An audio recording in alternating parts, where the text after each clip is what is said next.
जो स्पॉयलर्स अभी इंटरनेट पर चल रहे हैं उनके मुताबिक ईयर 3 वॉल्यूम 1 उतना हाइप क्रिएट नहीं कर पाया है जितना ईयर 2 वॉल्यूम 12.5 ने हमें दिया था। मैं ये नहीं कह रहा हूँ कि ये नया वॉल्यूम अच्छा नहीं था, क्योंकि हम इनकम्प्लीट स्पॉयलर्स के बेसिस पे किसी चीज को जज नहीं कर सकते हैं और हो सकता है कि इन स्पॉयलर्स में कुछ मिस इन्फॉर्मेशन भी हो। लेकिन जब वॉल्यूम 12.5 ने हमें बड़े एक्सपेक्टेशंस दिए थे तो ये नेचुरल है कि रीडर्स को लगेगा कि इस वॉल्यूम में कुछ बड़ा होने वाला है। लेकिन जब हम ये स्पॉयलर्स को देखते हैं तो लगता है कि ईयर 3 वॉल्यूम 1 में कुछ खास नहीं हुआ है। कुछ चीजें जो मैंने अपने लास्ट वीडियोस में एक्सपेक्ट की थी, जैसे एक्सपल्शन और आयान ओकोजी को एक्शन में देखना, वो सब चीजें इस वॉल्यूम में नहीं हुई है। पर हमें इस वॉल्यूम को सिर्फ इन चीजों के बेसिस पर जज नहीं करना चाहिए। तो चलो देखते हैं और जानते हैं कि ये स्पॉयलर्स सच में क्या कह रहे हैं और आगे हम क्या एक्सपेक्ट कर सकते हैं। तो चलो शुरू करते हैं सभी के रिएक्शन से, क्योंकि हमने एक ग्लिम्स ट्रायल रीडिंग में देखा था। मेरे ओपिनियन में किनुगासा सेंसे ने काफी अच्छी तरह से एग्जीक्यूट किया है, ये दिखाते हुए कि होरिकिता के क्लास के स्टूडेंट्स कैसे रिएक्ट करते हैं जब आयान ओकोजी का क्लास ट्रांसफर होता है। सबसे पहले सभी चौंक जाते हैं जब ये सब सुनते हैं कि आयान ओकोजी ने अब क्लास ट्रांसफर कर लिया है और उनके साथ अब वो नहीं है। फिर काफी लोगों को ये फील होता है कि आयान ओकोजी ने उन्हें धोखा दिया है, लेकिन धीरे धीरे सब इस बात को एक्सेप्ट करते हैं कि आयान ओकोजी अब उनके साथ नहीं है। इन सब में सबसे ज्यादा इम्पैक्ट होरिकिता को पड़ता है, जो कि एक्सपेक्टेड था, क्योंकि जब होरिकिता को ये पता चलता है कि आयान ओकोजी ने ट्रांसफर ले लिया है तो पहले उसे बहुत ज्यादा एंग्जाइटी होती है और फिर उसे एक अजीब सा डर भी लगता है। जब वो आयान ओकोजी से मिलने जाती है तो उसे कोई जवाब भी नहीं मिलता है, जिससे उसकी सिचुएशन और भी ज्यादा बिगड़ जाती है। आयान ओकोजी के एब्सेंस की वजह से होरिकिता का ओवरऑल परफॉर्मेंस भी डाउन हो जाता है, क्योंकि जब न्यू स्पेशल एग्जाम अनाउंस होता है तो वो स्ट्रेटेजी के बारे में भी कुछ सोच नहीं पाती है। तब जाके उसे रियलाइज होता है कि वो कितना आयान ओकोजी पे डिपेंड कर रही थी, और ये भी समझ आता है कि उसके बिना वो अपनी क्लास को लीड करने में काफी स्ट्रगल कर रही है। होरिकिता की सिचुएशन इतनी खराब हो गई थी कि उसे निकालने में कई लोगों को आना पड़ा, जैसे कि इबुकी, कुशिडा एंड फाइनली केस। सबसे पहले इबुकी ने उसे काफी गुस्सा किया जब होरिकिता ने उसका कॉल नहीं उठाया और उसके लिए खाना नहीं बनाया। इबुकी का गुस्सा समझना मुश्किल नहीं था, लेकिन इसके बाद उसने अपने तरीके से होरिकिता के लिए फिक्र दिखानी शुरू की। इबुकी ये कभी एक्सेप्ट नहीं कर पाई, पर उसने डोम के आसपास घूमते हुए होरिकिता को ढूंढना शुरू किया ताकि जब वो डोम से निकले या वापस आए वो उससे मिल सके। यह उसका अपना तरीका था अपनी छुपी हुई फिक्र को दिखाने का। लेकिन होरिकिता के लिए सबसे बड़ा चैलेंज कुशिदा थी। कुशिदा ने उसे सीधा कहा कि वो अपने आप को संभाले और अगली स्पेशल एग्जाम की स्ट्रेटेजी पर फोकस करे। कुशिदा को लगा कि अगर वो इचिनोज़ु की क्लास के अगेंस्ट हार गई तो ये उनके लिए बहुत एम्बैरेसिंग हो जाएगा। कुशिदा का तरीका थोड़ा हार्श था, लेकिन इससे होरिकिता को उठने और अपनी जिंदगी को ट्रैक पर लाने में मदद की। कभी कभी हार्शनेस भी जरूरी होती है और कुशिदा ने वही किया है। इस सब के बीच के एक ऐसी शख्स थी जो सच में होरिकिता के लिए बेहतर महसूस कराने की कोशिश कर रही थी। पहले तो मैंने सोचा था कि होरिकिता अपने दिल टूटने के फेज में के को कंफर्ट देगी, पर उल्टा के ने होरिकिता को अपनी मदद और सहारा दिया। जब होरिकिता को इबुकी ने मार दिया था, के ने अपना हैंकरचीफ उसे दिया। फिर दोनों ने आयान ओकोजी के बारे में बात की और ये बात उन्होंने खुद समझी कि आयान ओकोजी उनके लिए कितना जरूरी था, चाहे वो अब उनके साथ हो या ना हो। और फिर के ने अपने पास्ट के बारे में होरिकिता से बात की। ये बात सुन के होरिकिता को एक अजीब सा सुकून महसूस होता है, जैसे उसे ये समझ आता है कि वो अकेली नहीं है जो अपनी जिंदगी में कुछ इंपॉर्टेंट चीजों को खो चुकी है। के ने अपने कहानी होरिकिता के साथ इस तरीका से शेयर की है जिससे समझ आता है कि के मन में होरिकिता के लिए एक अलग सा इज्जत है।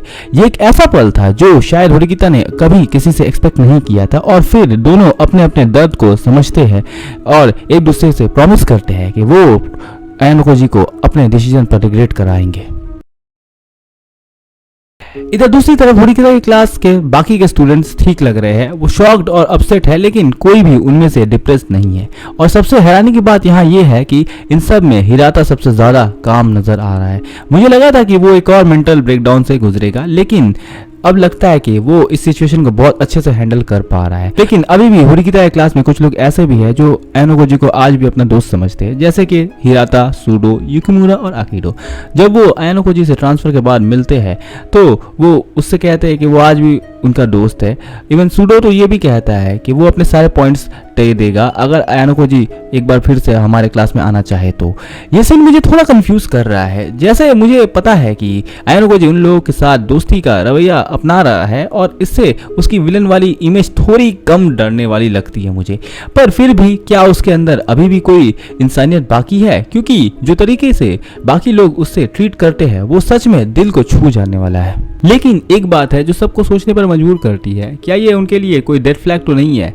मैं सिर्फ होप कर सकता हूँ कि आगे चल के ये उनके लिए फेटल ना हो, और ये भी मुझे उम्मीद है कि हम आगे चल के और ज़्यादा उनके रिएक्शंस देख सकेंगे जो सच में हमारे लिए एक इमोशनल रोलर कोस्टर हो सकता है। योगिता की क्लास के अलावा हमें आयानोकोजी के कुछ क्लासमेट्स का भी रिएक्शन देखने को मिलता है। कुछ स्टूडेंट्स उसका सपोर्ट करते हैं, लेकिन कुछ ऐसे भी है जो उसे अपना लीडर मानने को तैयार नहीं है। इनमें से कीटो सबसे ज़्यादा अनजाना और अनइंटरेस्टेड लगता है। स्पॉयलर्स के जरिए हमें कीटो के बारे में कुछ और जानकारी मिलती है। ये बात समझना थोड़ा मुश्किल होगा कि कीटो अपने सभी क्लासमेट्स को अपना एलाइज नहीं मानता है। स्कूल ट्रिप के वक्त वो यामामुरा की मदद करता है जब वो किसी मुश्किल में फंस जाती है तो, लेकिन शायद उसने ये इसलिए किया था क्योंकि यामामुरा भी आरुषि का सबॉर्डिनेट थे। अगर कोई भी आरुषि से जुड़ा नहीं है तो कीटो उन्हें अपनी मदद से दूर रखने में बिल्कुल भी नहीं झिझकता। कीटो का लॉयल्टी सिर्फ आरुषि के साथ है और बाकी सब उसके लिए एक तरह से बेकार है, या फिर आयानोकोजी भी उनमें से एक है। इसलिए कीटो आयानोकोजी को अपना लीडर नहीं मानता है। तो फाइनली आयानोकोजी उसे फाइट के लिए चैलेंज कर देता है। तो कीटो को लगता है कि वो जीत जाएगा, लेकिन जैसे हम सब ने सोचा था आयानोकोजी ने उसे बड़े आसानी से हरा दिया। इस फाइट के बाद कीटो को लगता है कि ये जीत उसे आयानोकोजी को फॉलो करने का कारण नहीं बन सकती है, लेकिन वो उसे कुछ वक्त तक ऑब्जर्व करने का फैसला करता है। कीटो को लगता है कि वो किसी भी वक्त आयानोकोजी को अपने दांत घसीट सकता है, लेकिन आयानोकोजी इससे सिर्फ एक फन की तरह देखेगा। जरूर कुछ और स्टूडेंट्स भी होंगे जो आयानोकोजी को अपना लीडर नहीं मानते हैं, लेकिन वो सारे क्लास ए के ओरिजिनल स्टूडेंट्स हैं जो पहले से ही हाई इंटेलिजेंस और एक्सीलेंस के लिए जाने जाते हैं। ऐसे में वक्त के साथ वो ये समझ लेंगे कि आयानोकोजी की लीडरशिप उनके लिए ज़रूरी है। जब तक आयानोकोजी अच्छे रिजल्ट्स देते रहेगा वो नेचुरली क्लास ए का एक हिस्सा बन जाएगा। जब कीटो आयानोकोजी के अगेंस्ट था, कुछ स्टूडेंट्स उसे खुले दिल से अपनाते हैं। इस वॉल्यूम के सबसे मिस्टीरियस एंड इंटरेस्टिंग कैरेक्टर है शिराइशी आसुका, जो अपने साइड स्टोरी के जरिए ये बताती है कि वो कुछ सीक्रेट्स छिपा रही है। सबसे अजीब बात यह है कि शिराइशी को आयानोकोजी के बारे में पहले से पता था, लेकिन हमें ये नहीं पता है कि उसे ये चीज़ कब पता चली। कुछ रीडर्स का ये भी मानना है कि शिराइशी असल में यूकी है, लेकिन मुझे ये थ्योरी ठीक नहीं लगती है। शिराइशी ने आयानोकोजी का स्वागत किया था और उसे क्लास में एडजस्ट करने में मदद करने का ऑफर दिया था, क्योंकि वो आयानोकोजी के बारे में और भी जानना चाहती थी। आयानोकोजी भी ये मानता है कि शिराइशी उसे इस तरीके से देख रही है जैसे वो उसका एक एक्सपेरिमेंट हो। उसके छिपाए हुए सीक्रेट्स के अलावा उसमें कुछ भी अनयूजुअल नहीं है, लेकिन एक र्यूमर है जो कह रही है कि शिराइशी 100 लड़कों के साथ सो चुकी है और इसी वजह से उसे 100 हंटर्स का टाइटल भी दिया गया है। निशिकावा ने ये आयानोकोजी को बताया था, लेकिन शिराइशी का टीजिंग नेचर को देखते हुए ये बात पूरी तरीके से सच नहीं लगती है। इवन किनुगासा सेंसे के स्टैंडर्ड्स के हिसाब से 100 लड़कों के साथ सोना सच में कुछ ज़्यादा एक्सट्रीम हो गया है यहाँ। वैसे एक बात बोलो, जो र्यूमर शिराइशी के बारे में बोला गया है उसे देख के लगता नहीं है कि उसका कैरेक्टर ऐसा होगा, उल्टा निशिकावा को देख के लगता है कि उसका कैरेक्टर ऐसा हो सकता है। खैर जो भी, शिराइशी का कैरेक्टर फ्यूचर में और भी ज़्यादा इंपॉर्टेंट बन सकता है, क्योंकि वो आयानोकोजी के साथ बैठी होती है। शायद वो किसी न किसी तरीके से होरिकिता का रिप्लेसमेंट हो, लेकिन जो रोल आयानोकोजी को तंग करने का था वो अब मुर्शिता ने अपने हाथों में ले लिया है। मुर्शिता ने आयानोकोजी को उसके सामने बैठने का कहा था ताकि वो इरेजर पीसेस से उसका मजाक उड़ा सके।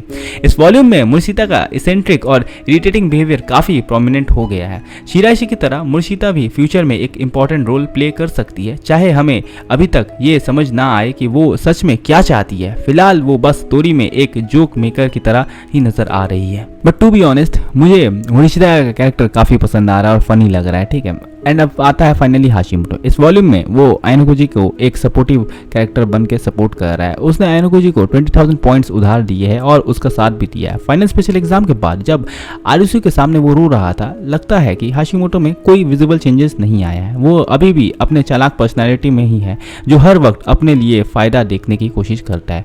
उसने आयानोकोजी के ट्रांसफ़र को सपोर्ट किया था अपने सभी सेविंग्स देकर, लेकिन मुझे उम्मीद है कि हाशिमोटो को अपने कैरेक्टर में कुछ डेवलपमेंट मिले ताकि वो स्टोरी में अपनी जगह बना सके। अब थोड़ा हम बात कर लेते हैं इचिनोज़ु के बारे में। पिछले वॉल्यूम में हुई अनएक्सपेक्टेड डेवलपमेंट के बाद इचिनोज़ु को नए वॉल्यूम में ज़्यादा स्क्रीन टाइम मिलता है, जो कि एक्सपेक्टेड था एंड मैंने अपने लास्ट वीडियो में ये बोला भी था, ठीक है। इस वॉल्यूम में इचिनोजे का रोल एक नई डायरेक्शन में जाता है और उसकी कहानी की शुरुआत होती है जब वो आयानोकोजी के क्लास के साथ म्यूचुअल ट्रस्ट पर एक कॉन्ट्रैक्ट साइन करती है। ये एक ऐसा मोमेंट था जहां हम देखते हैं कि इचिनोजे का कैरेक्टर अपने पहले के सॉफ्ट और हेल्पफुल इमेज से निकलकर थोड़ा और कैलकुलेटेड और स्ट्रेटेजिक होते जा रहा है। जब से इचिनोजे का डेवलपमेंट शुरू हुआ है हमने देखा है कि वो अपने पुराने सेल्फ से बेहतर हो गई है, लेकिन फिर भी एक चीज थी जो थोड़ा आउट ऑफ कैरेक्टर हो गई थी, के दर्द पर नमक छिड़कना। ये वो चीज थी जो इचिनोजे की पुरानी पर्सनैलिटी के बिल्कुल ऑपोजिट थी। वो जो कभी सबकी मदद करना चाहती थी अब अपने लिए ज्यादा सोचती है, अब वो अपनी प्रायोरिटीज को समझकर उन्हें फॉलो कर रही है। इचिनोजे ने के को क्लियरली दिखाया कि अब वो अपने करीबी लोगों को पहले रखती है, लेकिन ये बात के को समझ में नहीं आई। इचिनोजे ने उसे अपने डिसीजंस की वजह भी बताई, पर के लिए वो एक ऐसा दर्द की तरह थी जो अभी तक उसके दिल से नहीं निकल पाई है। और फिर इचिनोजे ने के को एक सीन दिखाया जहां आयानोकोजी उसका वेट कर रहा होता है। आयानोकोजी ने के को बिल्कुल भी इग्नोर कर दिया था और के अपने गम को अपने अंदर ही रखी हुई छिप गई थी। इस सीन को देखकर मैं ये सोचने में मजबूर हो गया हूँ कि क्या आयानोकोजी ने इचिनोजे को ये कन्फ्रंटेशन करने के लिए जानबूझ के कहा था। ये मेरा एजम्पशन है, लेकिन मुझे लगता है कि आयानोकोजी चाहता है कि के जल्दी अपने गम को समझे और रियलिटी को एक्सेप्ट करे। शायद इसलिए उसने इचिनोजे को ये रोल प्ले करने के लिए कहा हो, और अगर वो लकी था तो के किसी को अपने दर्द को बांटने के लिए ढूंढ लेती है जो बाद में होरिकिता को तसल्ली देने का मौका देता है, और ये एक तरह से उनका बॉन्डिंग मोमेंट बन गया। लेकिन इचिनोजे का एक और इम्पोर्टेंट कन्वर्सेशन होता है इचिका के साथ। इचिका ने इचिनोजे पर आयानोकोजी के साथ सोने का इल्जाम लगाती है, लेकिन इचिनोजे ने इस बात को डिनाई नहीं किया, लेकिन उसने ये भी क्लियर नहीं किया कि वो और आयानोकोजी एक रिलेशनशिप में नहीं है। फिर दोनों के बीच एक कंपटीशन होता है जहां वो डिसाइड करते हैं कि कौन ज्यादा जानता है आयानोकोजी को। इचिका ने सोचा था कि वो आसानी से जीत जाएगी, लेकिन इचिनोजे ने उसे ये शॉकिंग बात कही कि आयानोकोजी ने उसे व्हाइट रूम के बारे में सब बता चुका है। इचिका का चेहरा एक सेकंड के लिए फीका पड़ जाता है, लेकिन वो तुरंत हंसते हुए उससे कहती है कि आयानोकोजी कभी भी व्हाइट रूम के बारे में किसी आउटसाइडर को नहीं बताएगा। लेकिन ये मोमेंट इतना इंटेंस था कि इचिनोजे अपनी ऑब्जर्वेशन स्किल से ये समझ लिया कि इचिका का रिएक्शन सब कुछ बता रहा है। इचिका को ये रियलाइज हो जाता है कि आयानोकोजी का अट्रैक्शन इचिनोजे के फिजिकल अपीयरेंस से ज़्यादा कुछ और है, उसका एक डीपर कनेक्शन है जो वो समझ नहीं पाई है। यहाँ इचिनोजे ने सबको ये दिखाया है कि वो आयानोकोजी के कंट्रोल में पूरी तरीके से नहीं है। हाँ, उसने आयानोकोजी के साथ एक स्ट्रॉन्ग बॉन्ड बनाया है, लेकिन वो अपने डिसीजंस खुद लेने लगती है। आयानोकोजी के बारे में उसकी कुछ शक अभी भी खरी है और इसलिए वो बार बार वो दो शब्द याद करती है जो शिकुशिरो ने कभी उससे कही थी। सबसे इंपॉर्टेंट बात यह है कि इचिनोजे की एक्स्ट्राऑर्डिनरी कन्वर्सेशन स्किल्स उसे एक पावरफुल कैरेक्टर बनाती है। उसने अपने एनिमीज को ऐसे अनएक्सपेक्टेड तरीकों से अटैक किया है जो उन्हें अपनी पूरी प्लानिंग को रीथिंक करने पर मजबूर कर देते हैं। इचिनोजे ने ये दिखाया कि अगर आयानोकोजी के पास उसका सपोर्ट है तो वो कभी भी इनविंसिबल हो सकती है। बस एक छोटा सा अफसोस जरूर होगा रीडर्स को कि इस वॉल्यूम में हमें उन दोनों के बीच कोई इंटेंस मोमेंट देखने को नहीं मिला है, ठीक है। इस वॉल्यूम में इचिका के अलावा सुबासा का भी एक इम्पॉर्टेंट रोल है जो कि काफ़ी इंटरेस्टिंग है। अगर हम बाकी सीन से कंपेयर करें तो सुबासा का ये मोमेंट सबसे ज़्यादा सिग्निफिकेंट लगता है। स्पॉयलर्स के अकॉर्डिंग सुबासा को शिकुशिरो से एक इम्पॉर्टेंट कॉल आती है और वो आयानोकोजी के बारे में अपनी रिपोर्ट देती है। सुबासा ये बताती है कि वो आयानोकोजी को ऑब्जर्व करते रहेगी।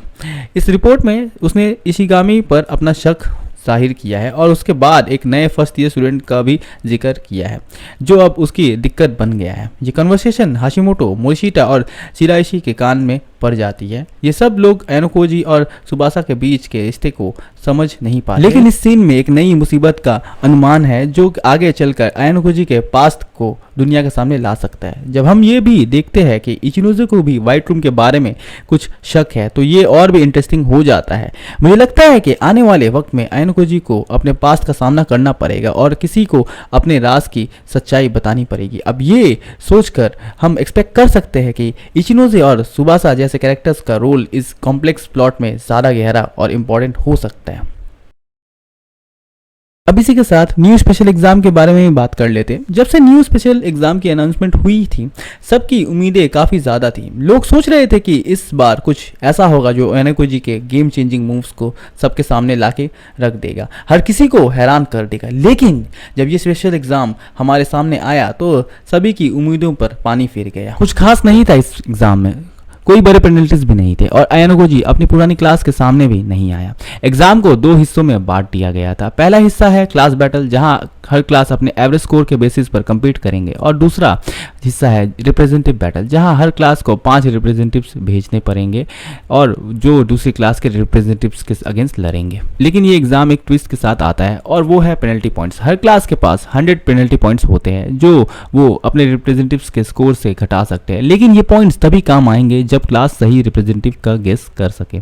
क्लास बैटल में जीतने पर 2 पॉइंट्स मिलते हैं और स्मॉल ग्रुप बैटल्स में हर रिप्रेजेंटेटिव की जीत पर 1 पॉइंट मिलते हैं। जो क्लास 7 पॉइंट्स जीत लेती है उसे मिलते हैं 50 क्लास पॉइंट्स दूसरी क्लास से और 100 पॉइंट्स रिवॉर्ड के रूप में। ये सब तो अच्छा था, पर कुछ मिसिंग था इस एग्जाम में।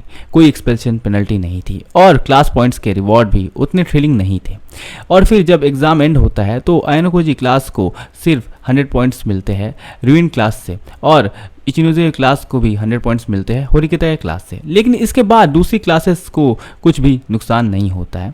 ये एक नया ट्विस्ट था जिसमें कोई क्लास का पुराना प्रेस्टीज या पावर खत्म नहीं होता है और सब कुछ ऐसे ही चलता रहता है। ये एग्जाम उन क्लासेस के लिए काफ़ी टफ था जो एकेडमिक स्कोर्स में नीचे थी, जैसे रुइन की क्लास और होरिकेता की क्लास, जिन्होंने अपने कुछ एक्सेप्शनल स्टूडेंट्स के बल पर सब कुछ संभाला था। अगर वो अपने स्मार्टेस्ट स्टूडेंट्स को रिप्रेजेंटेटिव बनाकर भेजते तो दूसरी क्लास आसानी से उन्हें प्रिडिक्ट कर सकती थी और पेनल्टी पॉइंट्स लगाकर उन्हें नुकसान पहुंचा सकती थी। अगर वो एवरेज स्टूडेंट्स को भेजते तो वो आसानी से हार जाते, और यही हुआ। हर क्लास का अपना चैलेंज था, लेकिन इस एग्जाम में एक क्लैरिटी थी, जितनी आसान हो एग्जाम उतनी ही बोरिंग होगी। मुझे लगता है कि इस स्पेशल एग्जाम ने कोई रियल इम्पैक्ट नहीं डाला है। ना तो होरिकेता क्लास के स्टूडेंट्स को कोई सेंस ऑफ डेंजर फील हुआ है और ना ही अयानुकोजी का ट्रांसफर उतना इंपॉर्टेंस ला पाया है। इस लैक ऑफ डेंजर ने अयानुकोजी को एक और छोटी सी तस्वीर बना दिया है, एक ऐसा लड़का जो सिर्फ तेज भागता है, और इस छोटी सी परसेप्शन ने अयानुकोजी के असली पोटेंशियल को थोड़ा और छिपा दिया है। हमें लगता है कि अभी भी कुछ और वक्त चाहिए होगा जब अयानुकोजी का असली रूप सबको दिखेगा और वो फाइनली वो पल आएगा जब वो अपने रियल गेम को सबके सामने लाएगा। तभी सबको समझ आएगा कि ये लड़का सिर्फ तेज भागता ही नहीं है बल्कि गेम का असली मास्टरमाइंड भी है। इस एग्जाम में रुइन ने अयानुकोजी को बीट करने के लिए क्या स्ट्रेटेजी यूज की थी उसके बारे में थोड़ा जान लेते हैं। जैसे ही नए स्पेशल एग्जाम की शुरुआत होती है, रुइन की क्लास का स्ट्रेटेजी सबको हैरान करने वाला होता है।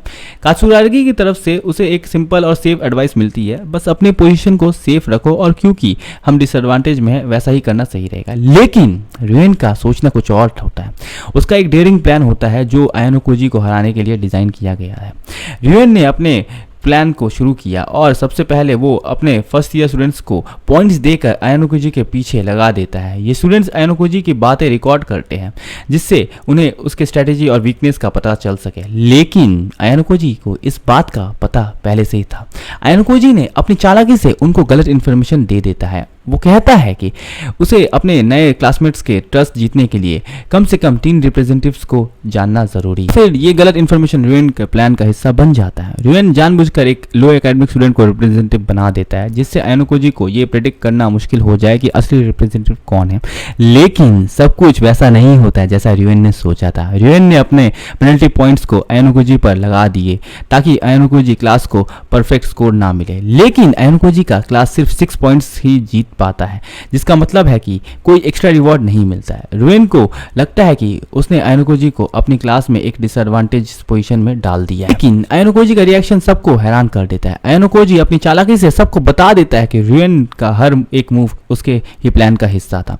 अयानुकोजी को सिर्फ परफेक्ट स्कोर चाहिए था अपने क्लासमेट का ट्रस्ट जीतने के लिए, क्योंकि एग्जाम के सवाल एक्सट्रीमली हार्ड थे जिसमें सबसे स्मार्ट स्टूडेंट भी सिर्फ 80 पॉइंट्स ही स्कोर कर पाते हैं। और हाँ, और एक बात, अपना अयानुकोजी इसमें 100 स्कोर करता है। ठीक है, रुइन को ये बात समझ में आती है और वो अपने डिफीट को महसूस करता है। उसे याद आता है कि आरुषि ने उससे एक बार कहा था कि वो अयानुकोजी को अकेला कभी नहीं हरा सकता है। रुइन के पास सक्सेस हमेशा दुश्मन के क्लास के स्पाइस पर डिपेंड करते हैं, लेकिन अब जब उसके पास कोई स्पाई नहीं है तो उसके लिए ये लड़ाई और भी मुश्किल हो गई है। रुइन को समझना पड़ेगा कि अगर उसे अयानुकोजी को हराना है तो उसे अपने क्लासमेट्स पे ज़्यादा रिलाई करना पड़ेगा। मे बी ऐसा हो सकता है कि वो हियोरी या इबुकी का यूज़ कर सकता है ताकि वो अयानुकोजी से इन्फॉर्मेशन निकाल सके और होरिकेता क्लास से फ़ायदा उठा सके। लेकिन ये बात क्लियर है, अगर रुइन अपने क्लासमेट्स पर रिलाई नहीं कर सकता तो उसके लिए अयानुकोजी को चैलेंज करना बेकार हो जाएगा। उसकी स्ट्रेटेजी का असली स्ट्रेंथ उसके दोस्तों में नहीं छिपी हुई है, और अगर वो अपनी टीम को यूज़ करना नहीं सीखता है तो उसका हर प्लान बेकार हो जाएगा। और एक स्पॉइलर है कुशीडा का, जहां कुशीडा को आयनोकोजी मिलने बुलाता है और उसे कहता है कि वो उसके लिए स्पाई बने, जिसके बदले में वो उसे प्राइवेट पॉइंट्स देगा। लेकिन कुशीडा उसे उस टाइम कोई जवाब नहीं दे पाती है, लेकिन आयनोकोजी उससे कहता है कि उसे अभी इमीडिएट आंसर नहीं चाहिए, वो सोच समझ के ही उसे बाद में आंसर कर सकती है। एंड इसी के साथ सारे स्पॉयलर्स यहाँ हो जाते हैं खत्म। तो अब तुम लोग मुझे बताओ कि इन स्पॉयलर्स को जान के तुम लोगों को क्या लगता है कि जब पूरा वॉल्यूम ट्रांसलेट होगा तो उसमें क्या क्या चीज़ें होंगे, प्लस वॉल्यूम 2 में क्या आगे हो सकता है। एंड तुम लोग को ये स्पॉयलर्स कैसे लगे, तुम लोग ये सारी चीज़ें मुझे कमेंट सेक्शन में बता सकते हो। मैं तुम लोग के review and points of view जानने में इंटरेस्टेड हूँ। एंड चलो आज इसी के साथ इस वीडियो को यहीं करते हैं रैप। अब मैं तुम लोग से मिलता हूँ नेक्स्ट वीडियो में, जहाँ हम क्लासरूम ऑफ इलाइट के बारे में और भी बातें करेंगे। तब तक के लिए राधे राधे, शुभ रात्रि, टेक केयर, बाय बाय।